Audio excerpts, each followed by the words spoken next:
देखो जो टॉपिक है वो यही है, द्रव की बूंद के भीतर दाब की अधिकता। अब द्रव में कुछ भी हो सकता है आपका, लाइक साबुन का बुलबुला हो सकता है, पानी का बुलबुला हो सकता है, ठीक है, और भी अलग अलग हो सकते हैं। अब बात यहाँ ये है कि जो द्रव की बूंद के भीतर दाब की अधिकता, तो हमने एक बूंद मान लिया, काफी बड़ी मानी है, बूंद तो छोटी है लेकिन समझाने के काफी बड़ी बूंद मान ली कि बूंद है और इसकी त्रिज्या क्या है, आर।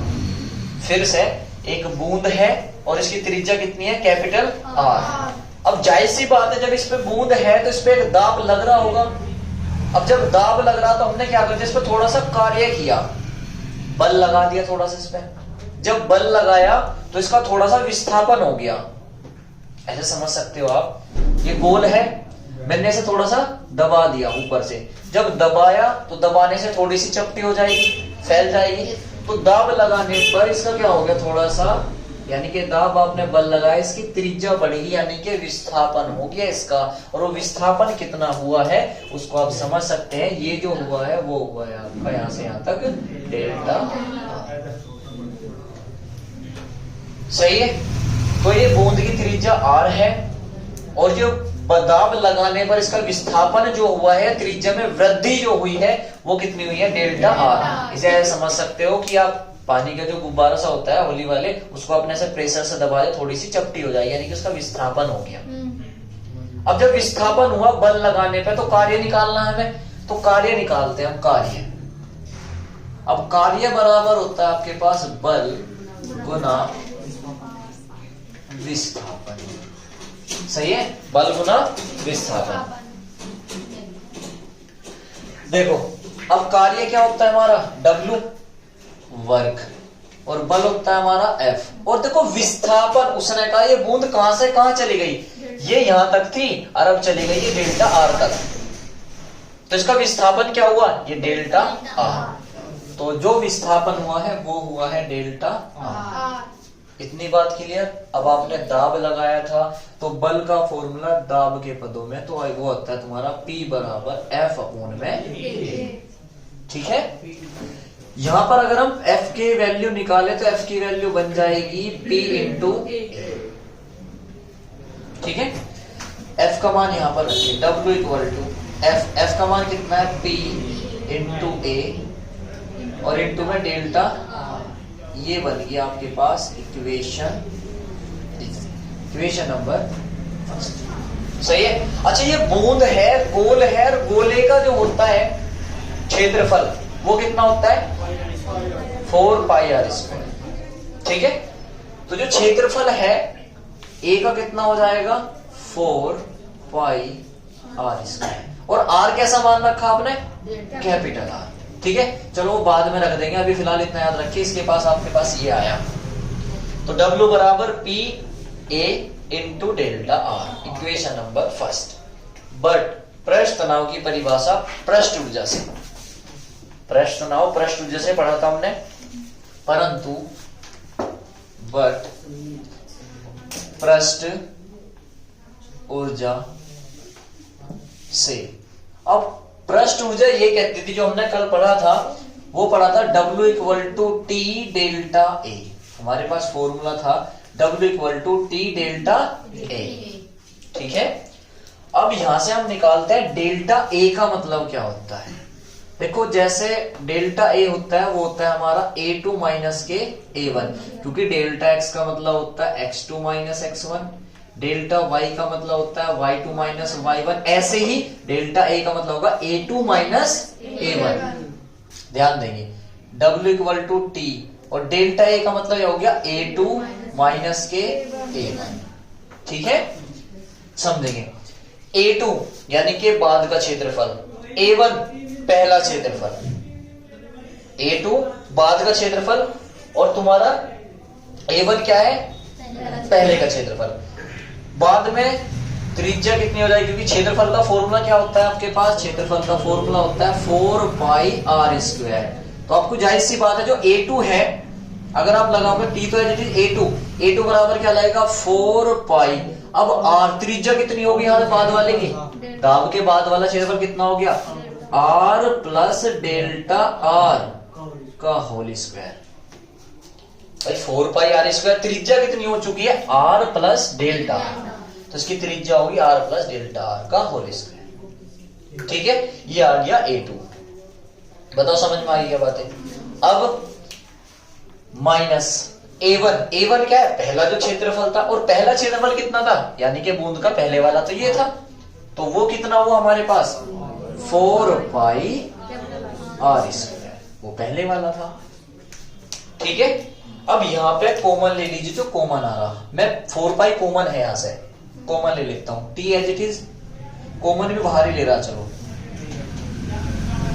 इंटू 4 पाई, अंदर आपके पास बचेगा आर प्लस डेल्टा आर का होल स्क्वायर, और माइनस के आर का स्क्वायर। अब स्क्वायर खोल लो पहले इसका, भाई जो अंदर बचेगा वो बचेगा आर प्लस डेल्टा आर का whole square minus R square, इसका स्क्वायर खोल दो A square plus B square वाले फॉर्मूले से, तो A square plus delta R square plus 2ab, यानी कि आर इंटू डेल्टा आर, और ये डेल्टा आर है, कभी आर इंटू आर स्क्वायर कर दो, फिर माइनस 4 पाई तो कॉमन ले रखा आर स्क्वायर। सही है इतना, आर स्क्वायर से ये माइनस का ये प्लस का कट गया। सही है, ये बन गया आपके पास t इंटू 4 पाई, आपके पास बचता है delta R square plus delta R square plus 2r into delta. ठीक है, यहां तक मुझे एक चीज बताएं आप, भाई डेल्टा आर का मतलब होता है छोटा, बहुत छोटी सी वृद्धि तो हुई थी इसमें, और जब छोटी की आपने स्क्वायर कर दे तो वो और छोटा हो जाता है। मेरी बात समझे, अगर आपके पास दो नंबर है, 2 डिजिट है, 2 नंबर है, 2 का स्क्वायर करोगे 4 बन जाएगा, और अगर 0.2 का स्क्वायर करोगे तो बनेगा 0.4, और 0.4 क्या बन जा, और भी छोटा, तो छोटे का जब स्क्वायर करते हैं वो और भी छोटा हो जाकर है। फिर से समझो यार, एग्जाम्पल से तुम्हें समझाया तो है, 2 का स्क्वायर करोगे 4 बनेगा, 0.2 का करोगे तो 0.4 बनेगा, वो और भी छोटा हो गया। तो ये डेल्टा आर स्क्वायर क्या होता है, बहुत छोटा होता है, जो डेल्टा आर स्क्वायर होता है वो क्या होता है, बहुत छोटा, तो हम इसे मान लेते हैं नगण्य, कि गिनने योग्य नहीं है, तो हम ये लिखते हैं डेल्टा आर स्क्वायर बहुत छोटा है, या छोटी दूरी है, अतः इसे छोड़ने पर, या नगण्य छोड़ने पर, जब इसे छोड़ देंगे तो यहां से क्या फॉर्मूला बन जाएगा, t into 4 pi into 2r into में डेल्टा r। बताओ यहां तक बातें समझ में आती है या नहीं। ये इक्वेशन फर्स्ट और ये इक्वेशन सेकंड। अब ये भी w के इक्वल है और तुम्हारी दूसरे भी क्या है, w के इक्वल है। ठीक है, और इसकी बस अब हम वैल्यू रख देंगे। ठीक है, उधर का दिखाई दे रहा क्या इसमें। अब ये भी इक्वेशन नंबर फर्स्ट होगी, ये इक्वेशन नंबर सेकंड, ये भी w के इक्वल, ये भी w के इक्वल, तो हम ये लिख सकते हैं समीकरण 1 व 2 से, समीकरण 1 व 2 से। अब जब समीकरण 1 है हमारे पास p a डेल्टा r, तो ये लिखेंगे हम p a into delta r equal to, ये जो हमारे पास समीकरण आई वो आई है t इंटू 4 पाई 2r इंटू में डेल्टा r। ठीक है, और a की वैल्यू जो हमने नहीं रखी थी वो रख दीजिए, a तो पहले वाला ही होगा, तो a का वैल्यू कितनी थी 4 पाई आर स्क्वायर, वो रख दे, p into 4 pi R square into में delta r equal to t into 4 pi के अंदर मल्टीप्लाई कर लो आप, ये ना भी करो ऐसे लिख दो 4 पाई इंटू 2r इंटू में डेल्टा r। ठीक है, जो कट रहा है उसे काट देंगे हम, देखेंगे भाई 4 पाई से 4 पाई पूरा कैंसिल, डेल्टा आर से डेल्टा आर कैंसिल, 1 आर से 1 आर कैंसिल। ठीक है, अब आपके पास बचता है p into R equal to 2 into T, 2t। यहां हमें दाब का फॉर्मूला निकालना है, तो आपके पास बन जाएगा p equal to 2t upon में पहुंच जाएगा r। अब ये बन गया तुम्हारा द्रव के दाब का फॉर्मूला। अब यहां पे एक इंटरेस्टिंग पॉइंट है, नोट है, अगर जो ये बुलबुला है या बूंद है ये साबुन की हो तो जो दाब होता है वो 2 गुना होता है, उसका पृष्ठ तनाव 2 गुना हो जाता है। तो यहां हम नोट लिख देते हैं, साबुन या फिल्म, साबुन की बूंद के लिए, साबुन की बूंद के लिए क्या बन जाएगा, P = 4T/R। ये आपको याद रखना है, ठीक है। तो P बराबर ये तो बन गया 2T/R। अगर साबुन की बूंद होती तो वो क्या होती, साबुन के जल की बूंद होती तो वो क्या होती है हमारे P बराबर 4T/R। पृष्ठ तनाव 2 गुना हो जाता है इसका, ठीक है। यहां तक नोट कर लें आप। देखो बेटा, क्वेश्चन ये है हमारा कि गर्म सूप, पहले तो नोट पढ़ लें कि ताप बढ़ाने पर पृष्ठ तनाव बढ़ता है, मैंने पहले ही बताया था आपको। टेम्परेचर इंक्रीज करते हैं तो पृष्ठ तनाव बढ़ता है, और तनाव यानी कि टेंशन बढ़ती है, बढ़ती है, गलत, घटता है भाई, टेंशन घटती है, घटता है। जब पृष्ठ तनाव घटेगा, सुनना, पृष्ठ तनाव घटेगा, टेंशन कम होगी, तभी तो फैलेगा। अब क्वेश्चन समझे, ताप बढ़ाने पर पृष्ठ तनाव कम होता है, मैंने तो बताया था पहली वीडियो में, पहले लेक्चर में बताया था, क्या ये बताया था कि चाय में जो मलाई आ रही है उसे गर्म करने पर ऑटोमेटिक खत्म हो जाने का, पृष्ठ तनाव कम हो जाता है उसका।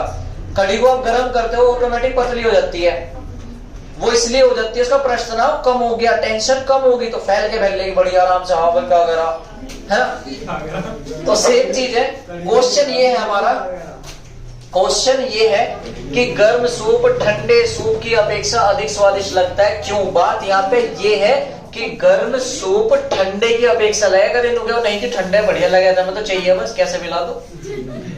मेरा कहने क्वेश्चन ये है कि गर्म सूप ठंडे के कंपैरिजन अधिक स्वादिष्ट लगे, इसके कंपैरिजन अधिक अच्छा लगता है, टेस्टी लगता है, क्यों? ठीक है।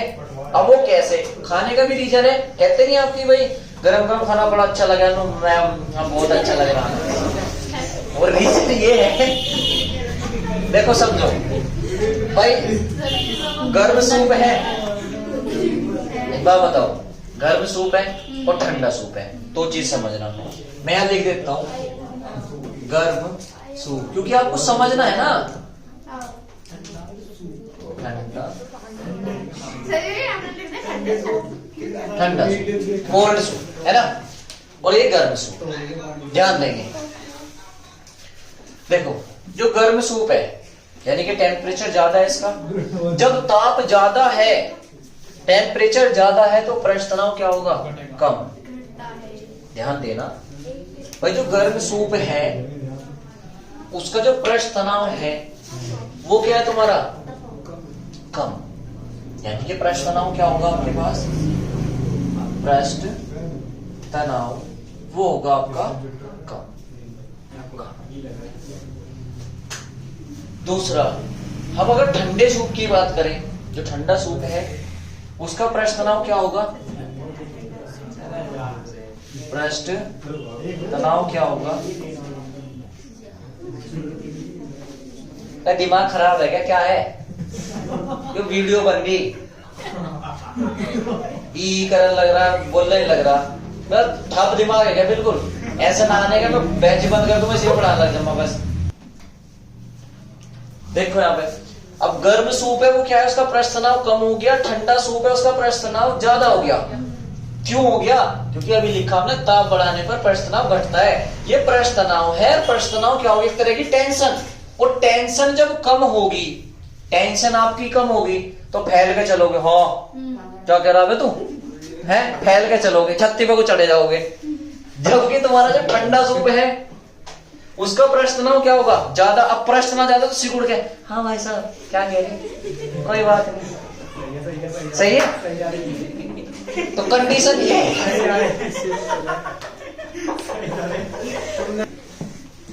तो मतलब जो गर्म सूप होगा ना उसका पृष्ठ तनाव हो गया कम, और जो ठंडा सूप हो गया उसका पृष्ठ तनाव हो गया ज्यादा।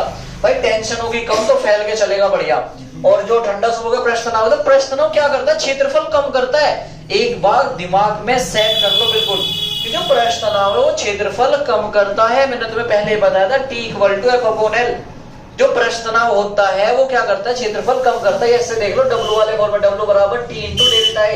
तो टी इक्वल टू बन जाएगा डब्ल्यू अपॉन में डेल्टा ए। ये ज्यादा तो ये कम, और प्रश्नांक ज्यादा तो क्षेत्रफल कम, और क्षेत्रफल कम यानी कि सिकुड़ना। हाँ जी बाबूजी क्या कह रहे, छोड़ दो, सही है। तो कंडीशन ये है यानी कि प्रश्नांक ज्यादा किसका, ठंडे सूप का। अब यहाँ क्वेश्चन क्या बनेगा, जो गर्म सूप होता है उसका प्रश्नांक कम होता है, अतः वह जीभ पर अधिक फैलता है, और जब जीभ पर अधिक फैलता है तो अधिक स्वादिष्ट बढ़िया लगता है, सही है। जबकि दूसरा ठंडा जो सूप है